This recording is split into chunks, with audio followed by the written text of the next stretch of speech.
తూర్పు ఫేసింగ్ ఫ్లాటే చాలా మంచి వాస్తు ప్రకారం బాగుంటుంది. అలాగే ఉత్తరం సైడ్ ఉన్న ఫ్లాటే చాలా బాగుంటుంది వాస్తు ప్రకారం అనుకుంటూ ఉంటారు.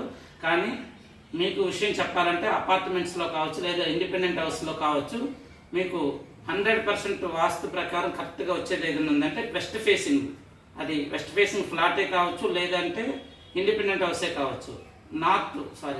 వెస్ట్ ఫేసింగ్ ఫ్లాట్ అయితే 100% మనకి కావలసిన విధంగా మనం దాన్ని వాస్తు ప్రకారం చాలా బాగా డిజైన్ చేయవచ్చు, ఎక్కడ ఎటువంటి ఇబ్బంది లేకుండా. ఇప్పుడు మీరు చూస్తున్నారు కదా వెస్ట్ ఫేసింగ్ ఫ్లాట్. ఇది ఈ వెస్ట్ ఫేసింగ్ ఫ్లాట్ ఎందుకు బెస్ట్ అంటే కనుక మనం ఇప్పుడు పడమర నుంచి లోపలికి వచ్చాం. మనం అంటే తూర్పుని చూస్తే లోపలికి రావడం జరిగింది. ఇక్కడ చూస్తే తూర్పు సైడ్ అంటే బాల్కనీ ఉందన్నట్టు. అక్కడ ఏదైతే పడమర మెయిన్ డోర్ ఉందో దాని ఆపోజిట్లో ఇలా బాల్కనీ ఇవ్వడం జరిగింది. ఇది తూర్పు వైపు ఉంటుంది. ఉదయం పూట